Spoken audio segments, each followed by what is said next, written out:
Chapter 1. The Silver Swans.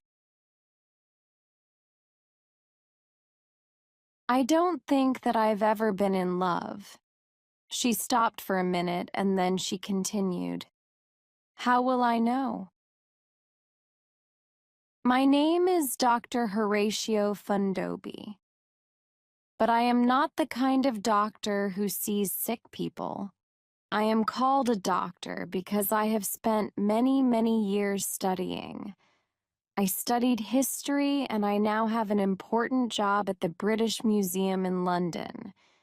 Every Sunday afternoon I walk along a path in Chelsea on the bank of the River Thames.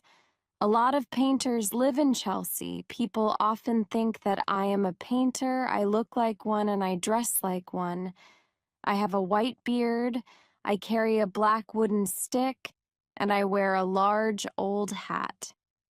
The hat is more than 40 years old, and I always wear it for my walks. I enjoy my walks very much. There is a lot to see and hear. Boats pass on the river, birds cry noisily above it. Along this bank of the river there are some old houseboats. People buy these houseboats because they like living on the water. They enjoy watching the passing boats and listening to the sounds of a busy river. They paint the boats in bright colors. One Sunday afternoon, I was standing by the houseboats, looking across the river. In the deepest water in the middle of the Thames, I could see a beautiful white sailing ship. It was called the Poseidon. The back of the ship was a little unusual. I knew that the owner of the ship was Lord Struve. He was a great scientist who studied ocean life. Near the Poseidon were a large ship from South America and a dirty Spanish boat. Then I noticed one of the houseboats near the bank. It was called the Nerin, and it was very colorful. The boat was gray, but parts of it were painted in bright colors. The door was blue, and the large wooden cover in the floor of the front deck was bright red. There were some steps going from the boat to the bank of the river. These were painted blue, like the door. I saw a young girl trying to push back the cover. She wanted to get out, and she was halfway out of the hole, but she had a problem. She saw me. She didn't shout at me, but her mouth formed the words, "I can't open it." I hurried towards the Nerin. It was sitting on the bottom of the river, and I had to walk down the blue wooden steps over the water of the Thames. I went carefully along the deck of the boat until I reached the girl. "The new red paint has dried, and I can't open the cover," she said. "Wait a minute," I said. I used my stick to open it. A few minutes later, the girl climbed out onto the deck. She was about 20 years old. She was wearing old, blue, paint-covered trousers and a gray shirt. I thought that she looked quite beautiful. She looked at me with big green eyes. They were the loveliest part of her face. "Thank you," she said. "That's all right," I replied. I was glad to help. "You're a dear man," she said. "Do you know who you're like? You're like one of those older men who work in museums." "Oh, I'm sorry. That wasn't very polite." She smiled gently. "But I am an old man," I said. "Please don't worry. In fact, I do work at the British Museum. I'm Dr. Horatio Fundoby." "Oh," she said. "The British Museum." She was silent for a second, and then she asked, "Would you like to see my octopus?" "Yes, I would," I said, smiling. She took me down through the blue door into a green room. I could see a small bed, bookshelves, and paintings. Then I noticed two glass cases, one large and one small. In the small case were two fish, and in the large one was the octopus. "Isn't it beautiful?" she said. "Sometimes I sit and look at it for hours." "Does it have a name?" I asked. "Oh, I just call it octopus," she replied. "And you? What's your name?" I asked. After a minute, she said, "My name's Thetis." "Ah," I said. "That's the name of one of the water people in the Greek stories of long ago. Thetis was the daughter of Nereus and Doris. They lived at the bottom of the sea." She pulled her ear, thoughtfully. "My real name's Alice," she said. "I call myself Thetis because I'd like to live at the bottom of the ocean."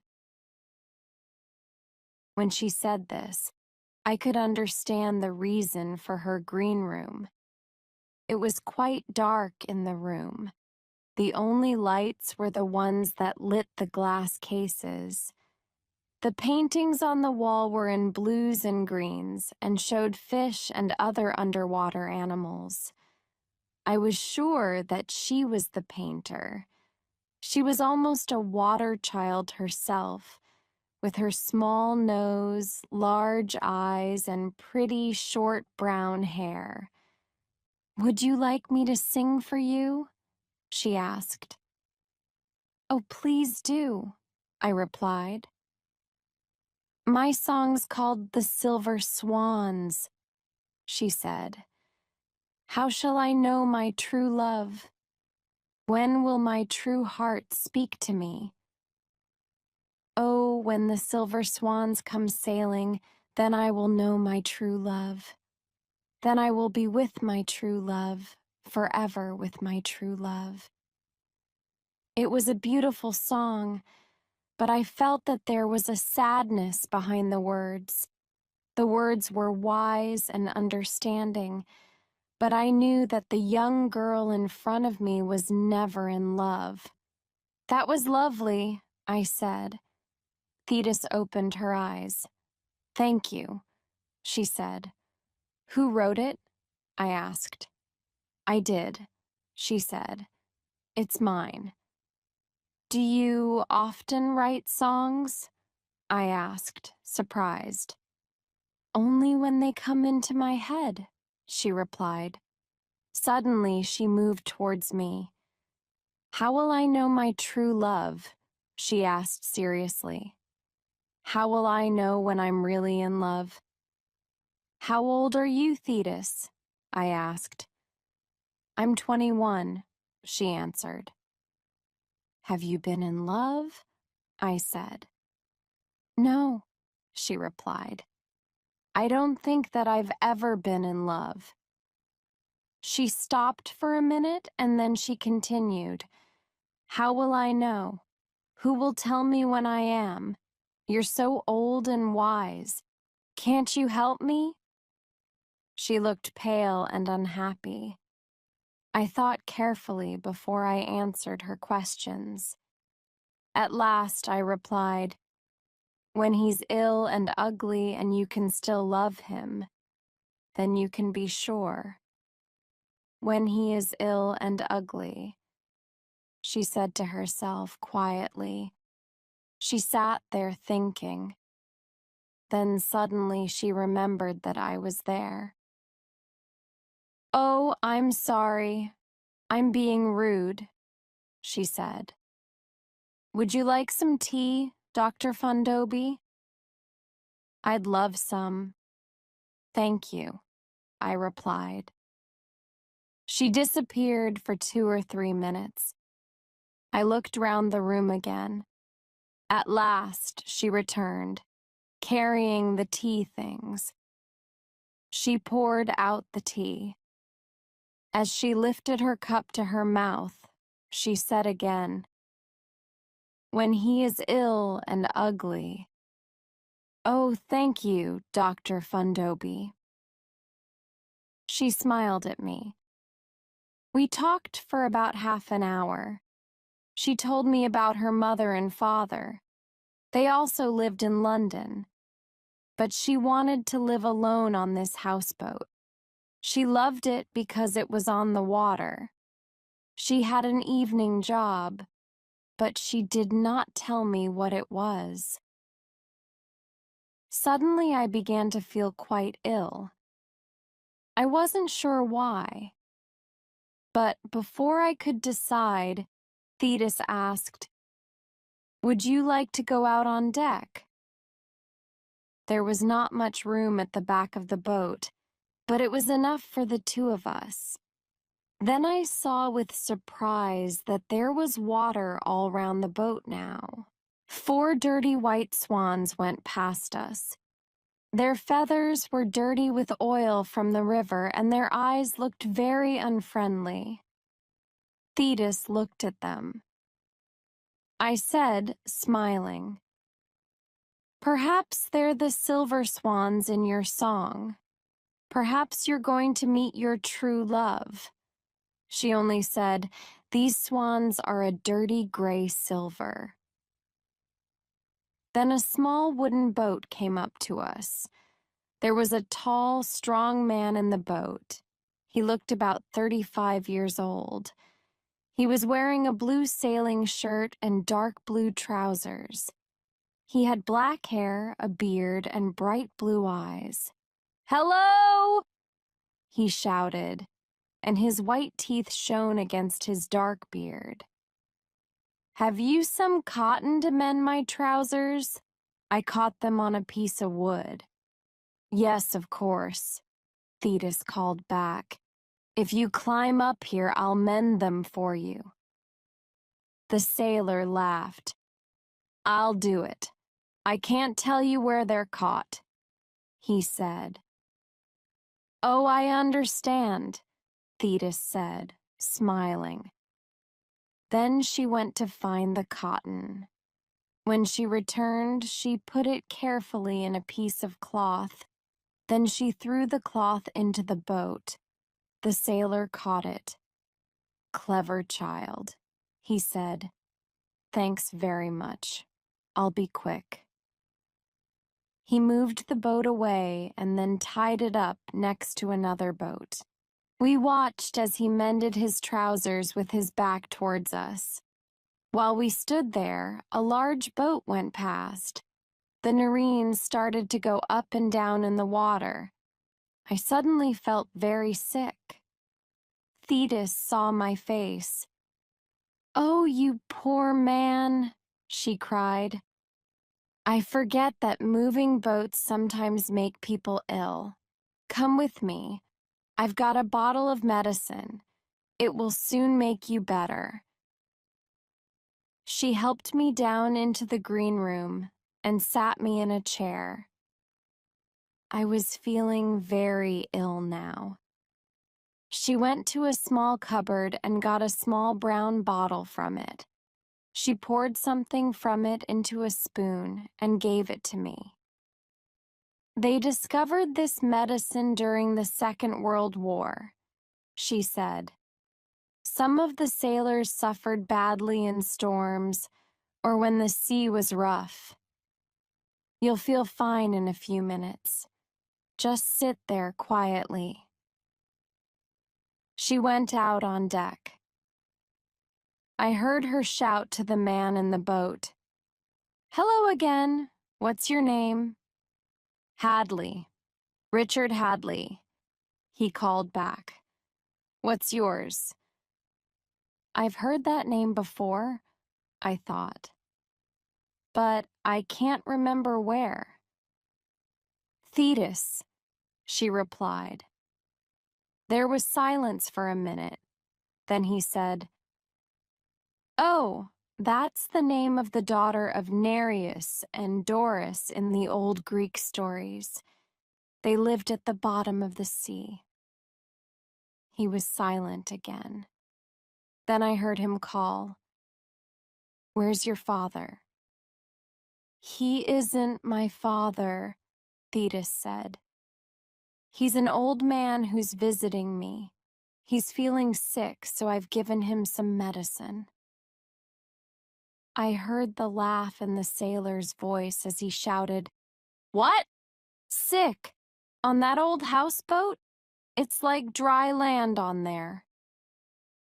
Another boat passed, and the Nareen suddenly moved up and down again. But the medicine was beginning to work. "It isn't an old boat," Thetis said seriously. "It's my home, and it does move up and down a lot sometimes. You need a strong stomach." "Oh, yes, I'm sure that you do," he said. But I knew from his voice that he didn't really believe her. "Really, it's true," she continued. "Perhaps even you'll get sick one day." The sailor laughed loudly. "Who, me? Listen, child. I've sailed every ocean and sea in the world, and in all sorts of weather, and I haven't been sick yet." I heard Thetis say, "There's always a first time. Would you like to try?" "Tell me when it gets really rough," he said. I heard his boat touch against the Narain as he continued, "You're not as young as I thought. I'm sorry that I called you a child. Perhaps I'll try your boat sometime. Well, thanks again for the cotton." At last I began to feel better. When I went up on deck, Thetis was looking out across the river. She was watching the sailor as he went out towards the lovely white ship. "Oh," she said, "you're better." "Yes," I said. "Good," she said. "That medicine always works." Then she added, "He said some very unkind things, didn't he?" I started to say, But wasn't he beautiful?" she continued dreamily. Chapter 2. The Silver Swans. "He's very ill, isn't he, Dr. Fundoby? And I love him even more then when he's well." I did not see my friend for some weeks. Then, on a rainy Sunday, as I walked past the houseboats, somebody called my name. "Dr. Fundoby! Dr. Fundoby!" I turned round. Thetis was running up the steps from the Nareen. She ran to me and said, "Dr. Fundoby, what shall I do? My octopus has eaten one of his arms." I replied, "They often do that when people keep them, even when they feed them very well." "Oh," she said. "Thanks for telling me that. I feel much better now." She turned and went back to her boat. As she reached the deck, I called out to her, "Did your sailor ever come back?" "Yes," she answered, and disappeared into the boat. A few days later, a friend asked me to go and see a play with him. It was called The Unwanted, and it was at Wyndham's Theatre in London. "There's a young woman in it, Alice Adams," my friend said. "She's very good, they say. One day she'll be a great actress." When the play started, I couldn't believe my eyes. The young actress was Thetis. I remembered then that her real name was Alice. So this was her evening job. It was a sad play. Thetis played a young girl who falls in love with an older man. In the end, he leaves her and she kills herself. Thetis played the part with deep feeling and understanding. It seemed to me almost that she was the poor girl. I cried for her at the end of the play. The next Sunday, I visited her on her boat. There was now another glass case in her room. There were 2 large fish in it. She was sitting in front of the case, watching them. She got up to get the brown bottle. The boat was not moving much, but she gave me some of the medicine and I drank it. "My dear," I said, "why didn't you tell me who you were? I was at Wyndham's last week." "I did tell you," she said. "This is the person that I am here. This is the person that I really want to be." "You played the part very well," I said. I cried at the end. How can you put so much feeling into the part night after night? How can you show all that pain and unhappiness if you have never been in love? She thought for a minute, then replied, "That's the other side of me. I just do it." She saw me looking at the glass case. "He gave them to me," she said. "The sailor?" I said. "Yes," she said. "Where did he get them?" I asked. "From the bottom of the river," she answered. "Did he? How?" I asked. "He went down and looked for them," she replied. Now, I remember who Richard Hadley is, I thought to myself. Does she know? And will her heart break like the heart of the girl in the play? "Is he in love with you?" I asked. "He laughs at me and says unkind things," she said. "Does that mean that he's in love?" "And you?" I asked. "Are you in love with him?" "I don't know," she cried. "I don't know, I don't know. Oh, Dr. Fundoby, I hate being young." She put her head on my shoulder and started to cry. I tried to find the words to make her better. The next Sunday, I went for my usual walk. It was very windy and the river was rough. When I saw the Noreen, she was moving from side to side. Thinking of Thetis, I hurried towards the boat. Her room was small and the glass cases were not safe in bad weather. I noticed that the blue door was open, so I quickly went down the steps. When I reached the last step, I heard a deep cry from Thetis's room. I was afraid for her, and I hurried in. Richard Hadley was lying on the bed. He was very sick. Thetis was sitting on the side of the bed, holding his head in one of her arms. His skin was a gray color and his face was pale. At first I thought that he was dying. Then the boat moved suddenly. I understood then why he was like this. "Thetis!" I cried. "The medicine! Quickly! Where is it?" "Oh!" cried the unhappy man. "Go away, both of you, and leave me to die alone." "I love him," Thetis said, happily holding his poor head in her arms. "Oh, now I know that I love him. He's very ill, isn't he, Dr. Fundoby? And I love him even more than when he's well." I went to the cupboard where Thetis kept the brown bottle of medicine. It was locked. I looked at Thetis. She looked sad. "He refuses to say that he'll marry me," she said. Then she added, looking down at him, "I don't mind being a poor sailor's wife. When you sail away, I'll come with you. We can sail round the world together."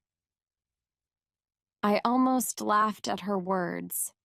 Thetis had no idea about a sailor's life, and she had no idea who Richard Hadley was.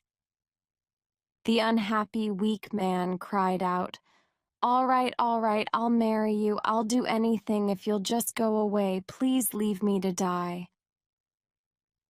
I was beginning to feel very ill myself, So I cried, "Thetis, you cold-hearted girl, give me the key now.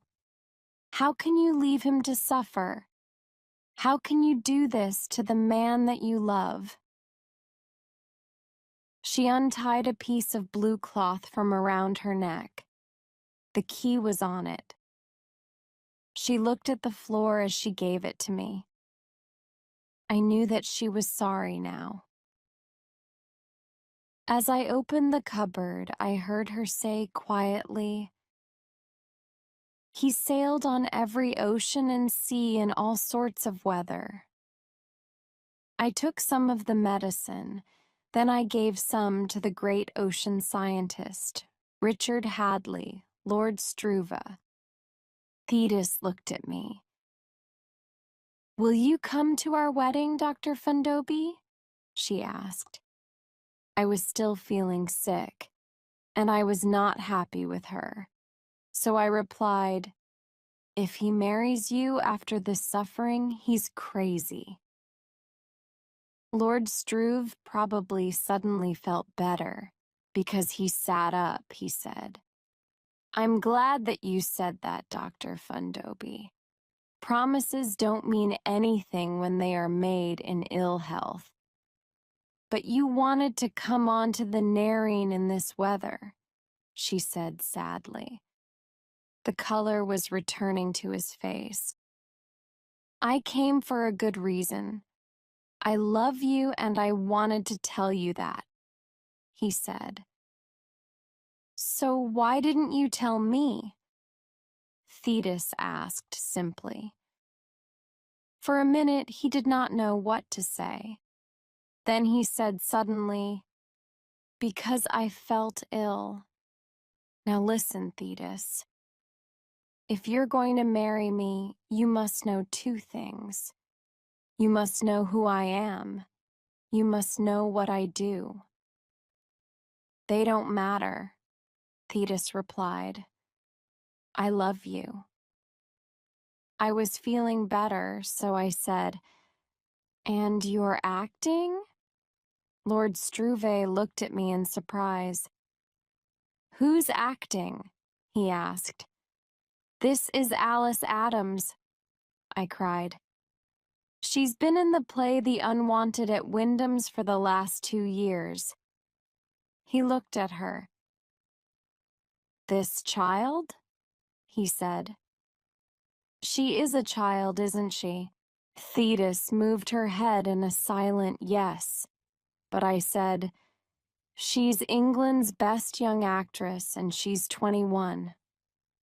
He stood up. "Yes!" he cried. "I remember reading something a long time ago. I've just come back from the Galapagos," he continued. "I haven't heard anything about England for nearly 2 years. Thetis jumped up and ran to him. "Oh, please take me there," she said in an excited voice. "All my life I've wanted to go to the Galapagos. Can sailors take their wives with them when they go?" Lord Struve cried, "I'm not a sailor, Thetis. He stopped. He found it difficult to say, "I'm a lord." He started again. "I'm a kind of ocean scientist. I do a lot of my work underwater, but you're acting?" Before he could finish, Thetis said, "It doesn't matter. I never wanted to be an actress. I only do it for the money. I can buy octopuses and live on the Narine. Do you know what a good octopus costs?" Lord Struve held both her arms. "Thetis, can you be serious for a minute? Do you really mean that you'll give all that away for me?" "Of course," she replied. "More than anything in the world, I would like to walk with you on the bottom of the ocean near the Galapagos because—" She stopped for a minute, thinking. "Because I'm sure that I love you. Dr. Fundobi showed me that." For another minute, Lord Struve held her 2 arms while he looked up with a very happy look on his face. He seemed unable to believe what he was hearing. And so the song of the silver swans came true. Thetis, the water child, married her lord of the sea, Richard Hadley. I still walk along by the River Thames, but I don't enjoy the walk as much as before. Lord Struve, his wife, and her octopus have gone away to a beautiful island in the Pacific Ocean. There they work together with the wonderful undersea plants and animals around them. A family have bought the Nerine, and they have painted her a dark brown color. They have changed the name to the Nelson, after one of the greatest British sailors, Sir Horatio Nelson. I pass her every Sunday, and a washing line goes from the back of the boat to the front. It is filled with washing, the clothes of small children. And I think, as I go past, do they have strong stomachs like Thetis? Or did she give them the name of that wonderful medicine